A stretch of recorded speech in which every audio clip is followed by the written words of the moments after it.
Hello, everyone. Vector Podcast here. Today, I have Greg Kogan, who is in charge of marketing. He works for Pinecone. So today, we will dive into Pinecone, and maybe Greg will give us some highlights as well. Hi, Greg. Hey, Dmitry. Thanks for having me. Yeah, awesome. Thanks for joining.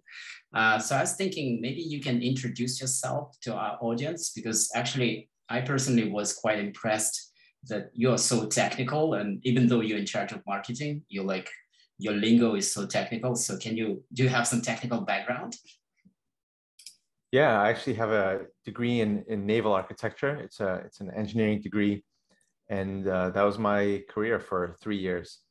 And I did systems engineering and mechanical engineering, electrical, and so on. While I was doing that, I also was moonlighting as a web developer and taught myself PHP and things like that, and reading about startups. And eventually became clear that I should make my day jobs related to startups. And so I left my engineering career and went to work with startups in marketing, and I fell in love with it. That was about 9 years ago. And I've been working with, for the past 8 years, I was consulting and advising technical startups on marketing. And I loved it because I was able to use my engineering thinking and get along well with technical founders. And the coding foundation I had allowed me to get a grasp for what it is the products do. Last year, I joined Pinecone as the VP of Marketing, and the engineering background certainly helps. We have a technical product, technical users, and really everyone at the company has a very technical background. Even our director of product has a PhD in electrical engineering, just to give you a sense. Yeah, wow, that's impressive. Yeah, that's like you mentioned PHP. Actually, this was one of the first languages I learned to code in, beside Perl. But yeah, these days, fantastic. Yeah, I'm always I slow down before I tell people I learned PHP, because I know there's a bit of a stigma with it. It was like messy, and it's like, not as pristine or as fancy as something else. But they got that job done. Like with that foundation, a lot of other things made a lot more sense. Yeah, absolutely. Yeah, I mean, I also enjoyed, actually. Like, it was one of the first jobs I got. It was in PHP, so I built like a forum, and every class in the code was starting with "oops," and I was asking the lead engineer, "Does it mean OOP, like object-oriented programming?" And he said, "No, it just means oops. I'm not technical." So he wasn't technical enough to know what is OOP. But anyway, that was kind of funny. Yeah, that's cool. So basically, like, you have the technical background, you also know how to explain things. I think it's very important in our profession at large. And it sounds like you've been advancing into this topic more and more, to the level of becoming, CMO, or like VP of marketing, actually, to be precise, right? Yeah, that's awesome. So tell me a bit more about Pinecone. Like, what are you guys building? And and I know that you've recently had a major upgrade of Pinecone. Maybe if you wish, you could highlight some of the improvements you guys made. Sure. So we're building a vector database that makes it very easy to build and deploy vector search into production applications. This is especially useful for semantic search and recommendation systems.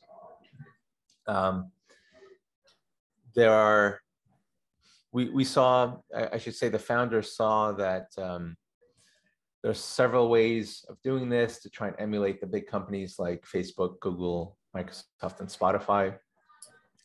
They all involved a lot of engineering work and a lot of infrastructure work and maintenance to actually make it run in production, whether you're a small startup and have better things to focus on, or a big tech company and also have better things to focus on, especially when supporting your search and recommender systems would involve like a big team of engineers.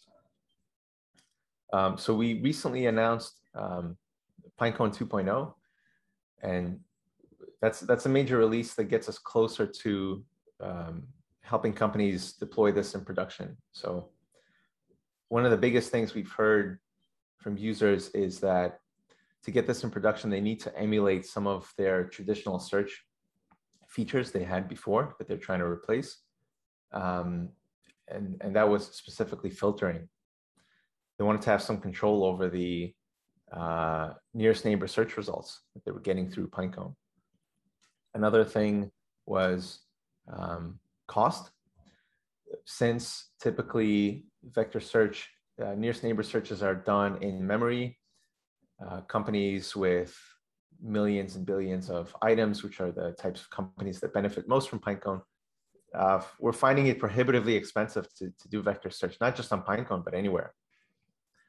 And so for them, the barrier to getting it into production wasn't lack of engineering teams. It was just the astronomical cost projections. And so for that, we are releasing hybrid storage, which stores part of the, which basically stores some data on disk and a smaller amount of data in memory, which reduces costs up to 10x, reduces infrastructure costs. And we're passing that along to users. So it's going to reduce, they don't manage the infrastructure, but their costs are going to go down as well. And there's some other things like SOC 2 compliance, a totally new REST API and Python client, and console, and a bunch of other things as well. So, and there's even more I can't announce just yet, but our engineering team is growing and our development velocity is picking up as well. So we're going to have lots of new things to share very soon. Yeah, that's fantastic. Can't wait. And congrats on the 2.0 release. By the way, I just noticed your t-shirt says "Love Thy Nearest Neighbor." Wow. Yeah. This is so relevant to this discussion and in general in life. We have lots more of these. Anyone can send me an email, greg@pinecone.io, and I'll get you a form to fill out to get one. Oh yeah, I'll send you something. Oh, thanks, Greg. I'll gladly wear it. Looks really cool. So yeah, I mean that covers the value prop behind your product. So I mean the key element for me is also that, as you said, you're reducing cost and you provide fully managed solution to vector search. So teams don't have to kind of run around, figure out some low-level things, and just get to business. That's great. So the next thing I wanted to ask you, more on the lines of how, there are different ways of implementing vector search, right? And there are different algorithms. There is NN benchmarks. There will be big NN benchmarks soon as well. That competition is ongoing for our listeners. I'll share the link as well. But what ways did you kind of consider to implement your tech? I know some parts of it are proprietary, so maybe you cannot share too much detail, but maybe you can share some things, give us a clue how you do things on kind of algorithmic side, and also speak to the product at large. You mentioned SOC 2 compliance, so it was very important for your customers, right? So that also is kind of included in the how part. Yeah, I'll be a little lighter on the technical side because I'd rather point you to our docs and point people to our docs and some of the articles and examples we have than say something that's imprecise from a technical standpoint. I'll say generally that there's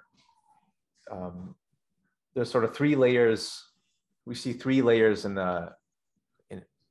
inside a vector search solution or a vector database. The lowest layer is the nearest neighbor search algorithm, like Annoy or HNSW.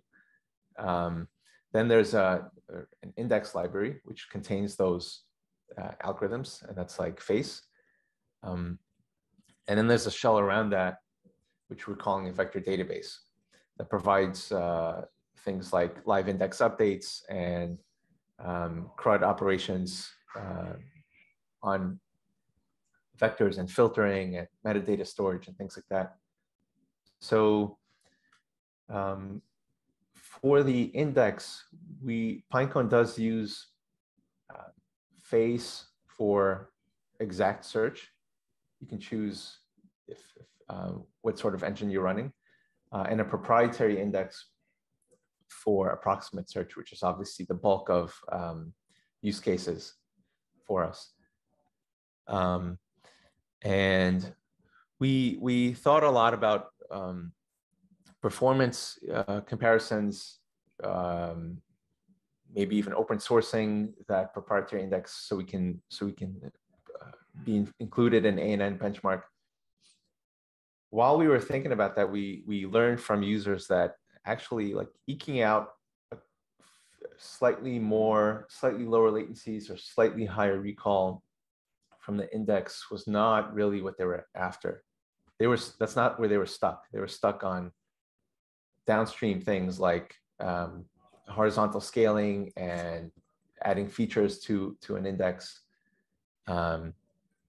setting up the infrastructure and managing it. And so since learning that and validating that, we've focused much more on those things, and stayed with a proprietary index for approximate search. And sure enough, we find that even people who ask a lot about this, after they sign up and start using it, they solve their use case and they don't ask us about it again after that. Pulling out, eventually kind of opening up the hood and showing more of what's inside. But it's a competitive space, and for now, we'll keep that close to our chest. Yeah, for sure. I mean, that's your choice, that's your product, that's your strategy, right? And of course, for our listeners, you can always go and check, the performance of Annoy and performance of Vice and other algorithms on the market that have been open source, and you can kind of like take a look at them. And maybe eventually Pinecone will also release some kind of like, reproducible benchmarks. But for now, I know you guys released some numbers and they look really good. So yeah, that's really great. Thanks for that part, really kind of illuminating us on how Pinecone addresses things. But I've been also wondering, like, maybe if you're willing to share some use cases that kind of Pinecone really solves well. Obviously, you don't need to mention clients, but like kind of like what others can think about in lines of trying Pinecone out. Yeah, so you may be coming to Pinecone from a vector search perspective. Like you're fairly advanced. Your machine learning team is fairly advanced. You have embedding models in place. You have you want to switch from some other search or recommendation system to vector search, and you're just looking for an easy way to run it in production. So that's the use case, just implement vector search in production. Or a lot of people come to us from like an application side, which is they don't even know they want to use vector search, but they know they want to replace their keyword search with semantic search. Or they want to implement image similarity search that'll work on fuzzy matches. Or they want to do anomaly detection. Or classification and things like that. It really is, it has as many applications as search, information retrieval in general. But a lot of people come to us for for semantic search. So they have their embedding models like BERT or something like that, and they got it working in the lab. The data science team got semantic search working using embeddings. Now they're like, okay, engineering team or ML engineering team, how do we get this in our product? How do we make this? How do we keep latency below 200 milliseconds? How do we add filtering to this to give users control? And the ML engineering team then goes out and finds like, oh, we can do this with something like Pinecone. So those are the typical use cases. I would say semantic search, the most common, or somebody just coming because they're looking for vector search, and regardless of what it's for. Yeah, yeah. And from our perspective for Pinecone, we don't care what your data is. Like if it's in an embedding format, you can index it and then you search through it. Yeah, it works with any model, any initial data, and because we have a REST API, you can call it from anywhere. So you can use it in a notebook, you can use it in a backend application. Yeah, we're seeing a lot of interesting use cases. Yeah, sounds great. Sounds like a lot actually of use cases that you mentioned. I mean, obviously it's search, but then beyond search, it could also be like data science that I want to run. If you take FICE, for instance, many data science teams, they run like large scale experiments using the library. But like, obviously, when that's the data science part, that's the exploration part. But the moment you want to put this out to prod, you'll face a bunch of kind of like low level engineering concerns, like, okay, how do I do this? How do I do that? Like, and reinventing the wheel is never fun. Well, sometimes it's fun if it's kind of like paid for, but if you don't have time, you kind of like want to move faster, then obviously you will want to use an existing solution for that. Yeah. Yeah, we find that, for the data science team, it's not their issue. They need to develop the model and prove that the method works. It becomes the engineering team's issue, or the ML engineering team's issue. And yeah, they're often not exactly lacking things to do. So yeah, some organizations are all about like focusing on the core product and trying to use managed services wherever possible. Others like to develop things in-house and prefer to take open source as much as possible. So I think it depends on your, how you prioritize your focus and what kind of, what's your engineering culture at the company. Yeah, absolutely. And sounds like you also address the elements of like SOC2, and I believe you also will have GDPR covered at some point, or already covered. Yeah, we say we're GDPR friendly, which means there's no official certification you can get for being GDPR. You can just be following the regulations and able to make the proper disclosures, and then able to act on requests for deletion and things like that. And these are the types of things, like the security aspect. It's another thing that a data science team might not foresee when they're developing like a vector search solution to some application. But when it goes to engineering, and when you start talking about getting it into production, depending on the company you're in, you start, all these things come up. Does it meet our security? Does it pass our security review? Does it pass our reliability requirements? Who's going to be on call if this thing goes down? Like, all these things come up, and we worry about those things so that the users don't have to. Yeah, that's a big benefit, like to the users, again, to focus on what matters to them. And by the way, I don't want to, just so this doesn't come off as like promotional, anyone listening to this can treat this as just a heads up about what you should think about if you want to get vector search in your production, even if you're using some other solution. Like, these are things you should plan for and start thinking about, and leaving time to do. Yeah, absolutely. You don't want to be caught by surprise in those items, for sure. Yeah, that's awesome. By the way, I remember that you guys also made a bunch of blog posts on like FICE and LSH, and I mean, I really like the way you did it. It's almost looks like a comic book. Get deep with these things. And I think you also shared the source code, like some notebooks. Is that right? Yeah, we publish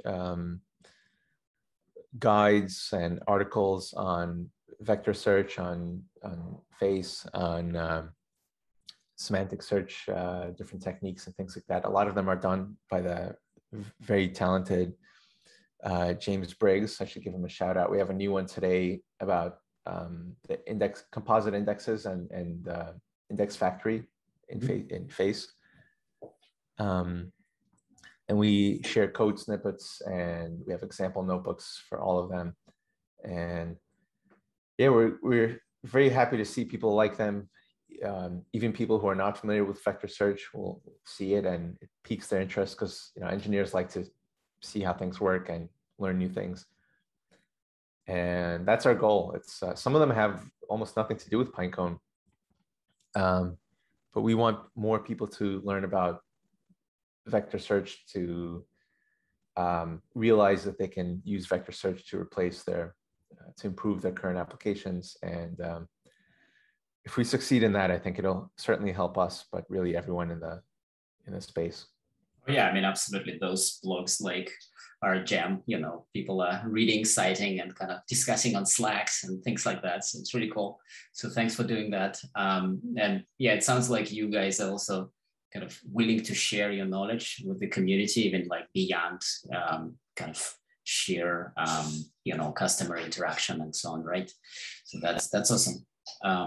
Yeah, I think we are moving slowly to the third section of our podcast, which is why. And I know it's a little bit more philosophical kind of stance at what you do and kind of like how you do it. I don't know if you've been reflecting on your journey. I know you said you joined last year, joined Pinecone last year. But I guess I'll start off by just asking you what motivates you to be part of vector search development and this community at large. So me personally,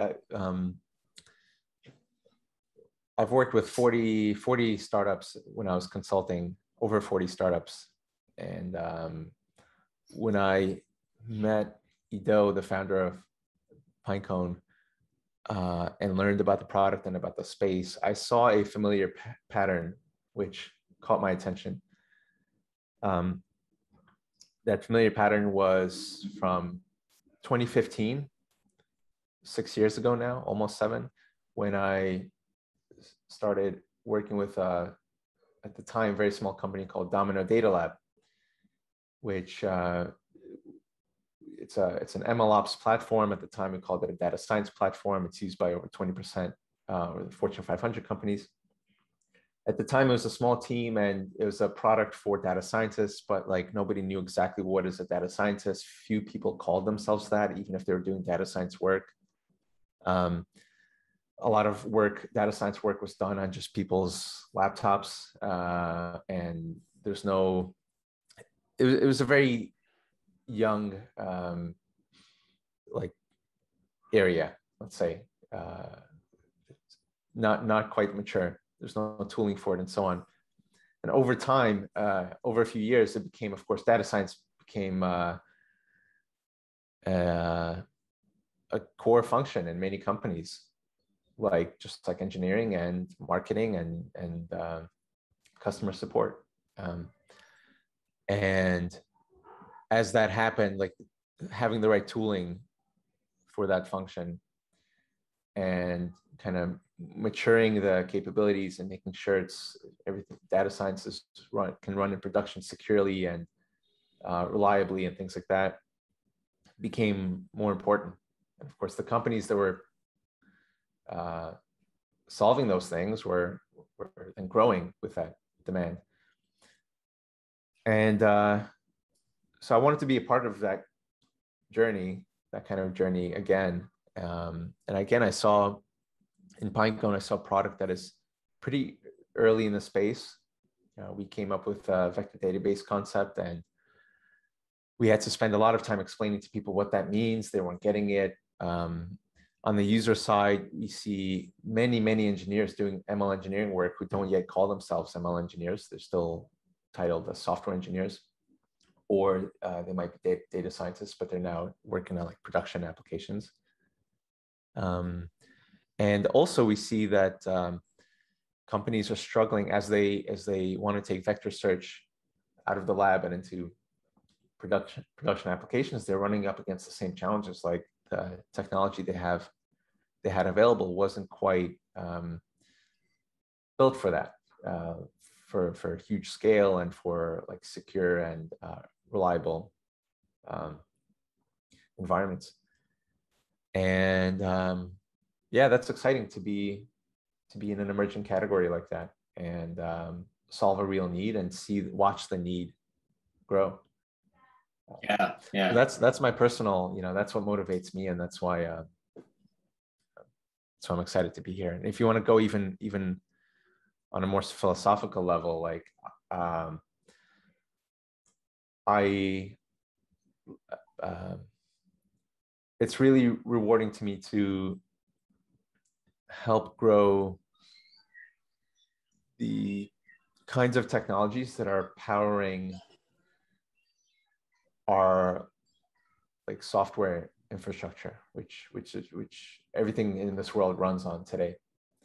And the fact that it's kind of behind the scenes and under the hood, that most consumers and most people don't know that their Facebook feed is powered by similarity search, or that their Google search is powered by similarity search. But even without them knowing, it affects them tremendously. I feel like we have anyone working on these kinds of systems has a really outsized impact on the world. Yeah, absolutely. Yeah, I think that's really cool. Yeah, yeah. Sounds so deep. I mean, your connection to it, and in general, like it sounds like you're excited to be at the bleeding edge of tech, right? So kind of like building the next thing. I think it's always exciting. Of course, it's also in many ways kind of well, I don't want to use the word dangerous. I want to use the word kind of like intense, and like sleepless nights involved type of thing, right? Yeah, it's for sure. We don't know how the future will play out. We have our hopes, and we're making our bets, but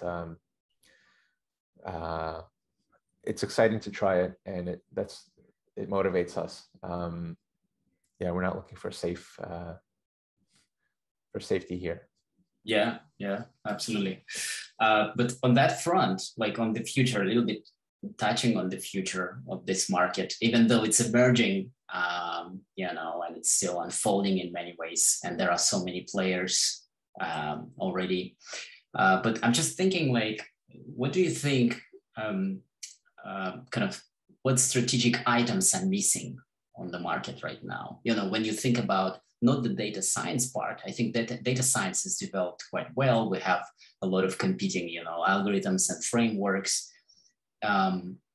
But like more like on the business side, right? And maybe that's in line with like how users understand the systems. Maybe they don't understand enough, or what items are missing, and maybe you're working on that.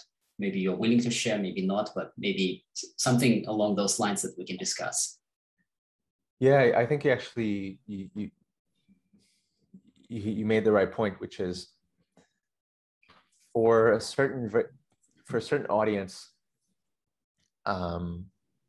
there's still more to be done for a very technical audience that's familiar with vector search, but they have a lot of tools in front of them, and by now, whatever extra features they needed, they've hopefully figured out.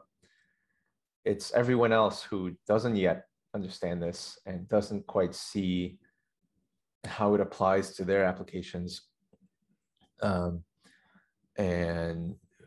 for whom it's not clear how to choose an algorithm, how to tune it. I think the future is in educating those people and those companies, and bringing this capability to them. And that means just helping them understand what it is, but it also means making the products more accessible to them, like taking care of some of the technical details so that they can just focus on their business side of things and their application. And there are many, many companies out there that can use vector search, but just haven't heard of it, don't realize it. And I think the future is in reaching those people.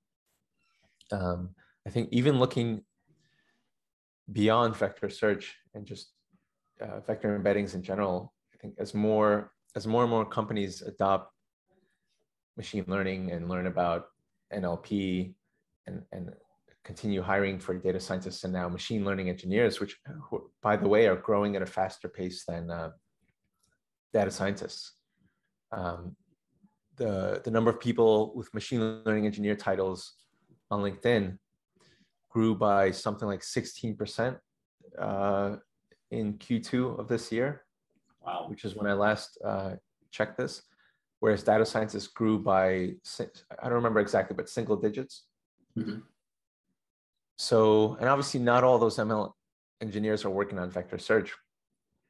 But they will have more and more vector embedding data that they're trying to wrangle, that they want to maintain and analyze, and in some cases search through, but also maybe just feed into other models and so on. And so in the past 5 years, we saw introduction of data warehouses and data lakes, and really like companies realizing they need to centralize all their data for their data science teams and analysts and so on. We believe the same companies will need the same thing for vector embeddings. So that they have one database for all their vectorized data that can feed models, that can feed applications, feed training and analysis and so on. So yeah, that might be a few years out, and we'll see if that ever happens. But those are the kinds of things we're thinking about often. Beyond vector search, how do we help people get more use out of there? Yeah, I mean, so I guess it goes along the lines also of producing docs and, kind of documentation and kind of explaining, and source code explaining things, right? How can I, hit the road running and kind of, doing things with because I don't want to focus on like, nitty gritty of the vector search itself maybe, but actually what I really want is to achieve like, my goal, right? Let's say create a music search service or something like that, right? Yeah, exactly. Yeah, it's that's a trap a lot of people and companies fall into. They love the technology. They love, they're very proud of building something unique, and as you should be. But you have to remember that the people you're serving are just trying to solve some business problem. Some of them, the early adopters, they might be very curious about how it works under the hood, and they might want to have the ability to pull some levers and turn some knobs.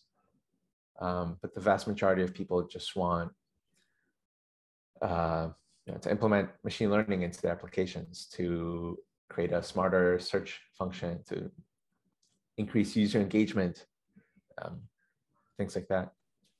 Yeah, and I think there was also one recent article. I will also link it in the notes, explaining that you can apply vector search to solve the zero hit problem in e-commerce, and that's how you can save or actually earn money, right? So save the user experience in that sense. So it sounds like more and more use cases are coming up, and you guys are at the forefront of actually hearing what are the use cases, right? And kind of hopefully you'll be sharing some of those with the audience at large, and something we will learn from you guys. Yeah, we're still constantly surprised by what people want to do with vector search,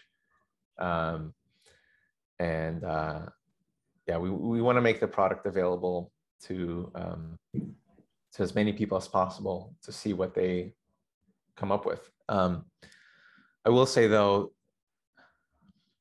we're also surprised in a way by how many people want to just do vector search on text data, which seems like such a simple thing to us, maybe. But it gets back to this point that not everyone is, this far along as as people in the vector search community. So we got to bring more people with us and help them see that once they're done with a semantic search use case, there's actually a lot more they can do with it. Yeah. Give them the tool to play around with it. Yeah, I think it's something that probably needs a bit of kind of discovery for everyone, but also sort of like blogging more about that and sharing more about that, that no, it's not only text, it's actually everything that is encodable as a vector, right? And it could be dense, it could be sparse, it could be whatever you have there, as long as it's a vector.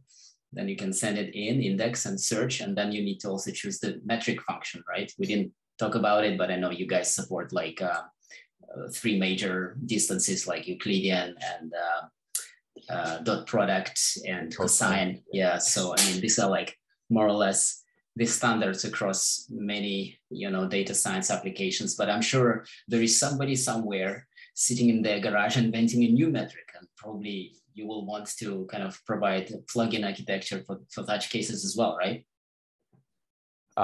Yeah, well, we have our own people in figurative garages working on stuff as well.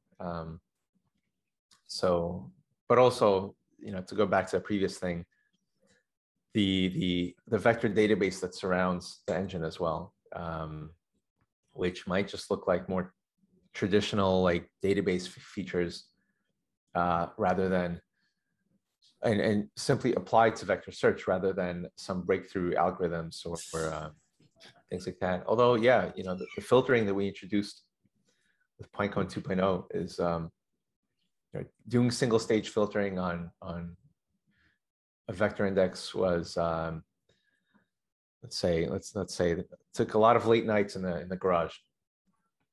Yeah, sounds exciting. It sounds like what your customers will benefit from, right? Almost immediately. Yeah, that's fantastic.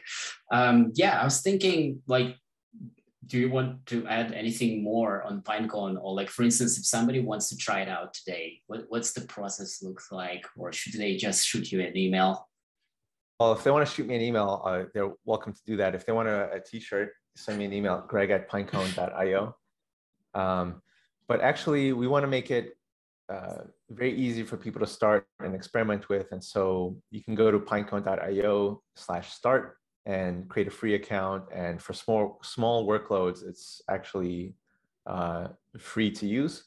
You get 1 pod, which is definitely enough for experimenting. And if you have a small workload, it's enough for your production use case. That's the easiest and fastest way to sign up. You don't have to talk to anyone. If you need custom deployment configurations like certain availability zones or anything else, you can send me an email or you can use a contact form on our site and we'll get you set up. And it's almost as quick. We just have to set up some configurations, but we want to help you get to production, and that means not standing in your way. So that's the best way to do it. Go to pinecone.io/start. Awesome, and we'll make sure to link that in the notes as well. And you said pod, you mean Kubernetes, right? Kubernetes pod. Yes. Oh yeah. I mean, we didn't touch on this in this episode, but obviously you guys are scaling with Kubernetes. So you're also modern on that side as well. Oh yeah, we you know, I should have mentioned this when you asked about the inner workings, but yeah, we're using Kubernetes to make the whole service horizontally scalable. And of course, it's all managed on our side, so you don't have to know anything about containers or Kubernetes or worry about any of it. But we use Kafka for streaming to support streaming index updates or batch updates. There are load balancers, there are API gateways, there are just a bunch of different, there's a key value store under the hood.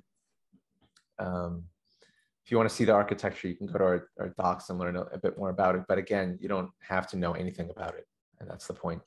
We make it you just make your API calls and get your results and do something with those results. Yeah, exactly. Fantastic. And by the way, are you planning to kind of at some point maybe open source or actually implement some things for the public to send the data in? Or do you think it's not a problem at all? You know, kind of some kind of connector code, some kind of gluing code to the Pinecone on the side of integration, right? So I guess obviously clients will still look at how do they plug in Pinecone in the right part of their architecture.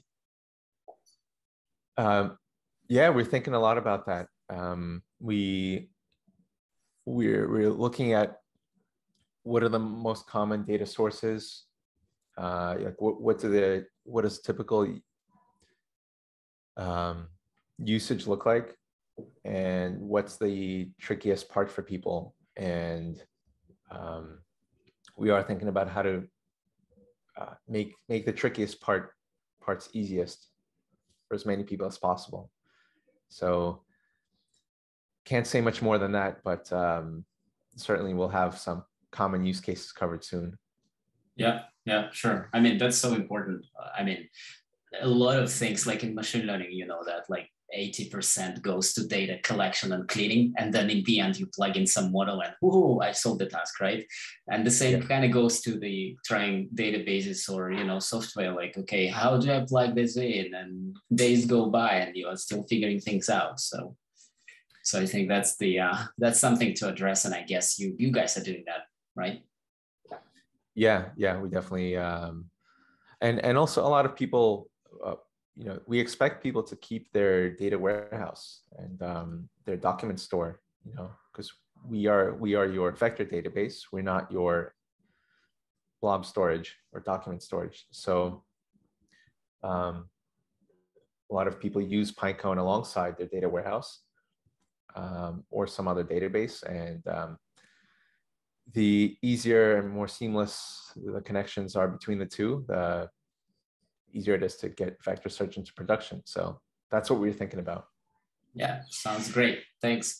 And yeah, I think we can wrap up. Like, I really enjoyed talking to you, Greg. I mean, your t-shirt is the best. I once I get it, I will wear it as well, and I'll be compatible with vector search.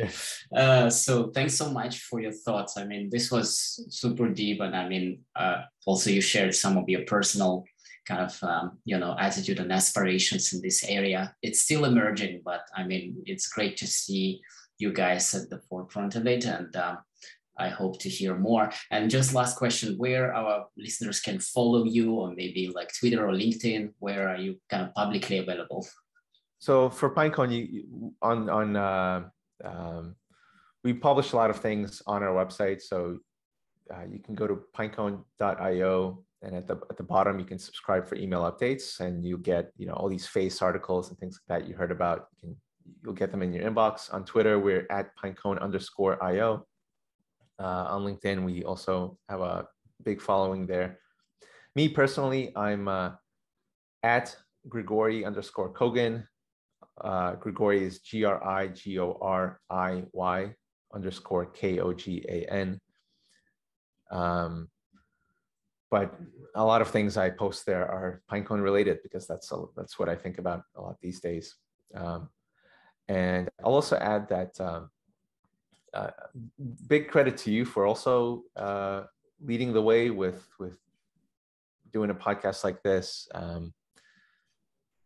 Yeah, it's exciting to see more people learn about this, about vector search, and start thinking about it and implementing it. And a lot of it is thanks to like evangelists like you who put in the work to do that. So thanks to you. Glad to hear that, Greg. Thanks so much. And actually, I must say that I'm educating myself equally on this journey. So hopefully, as part of this journey, you know, the listeners and the readers can educate as well.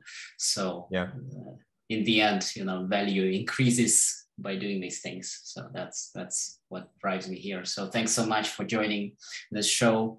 Yeah, and I hope we can record another one at some time down the road. Yeah, that would be awesome. Awesome. Thanks, Greg. Bye-bye.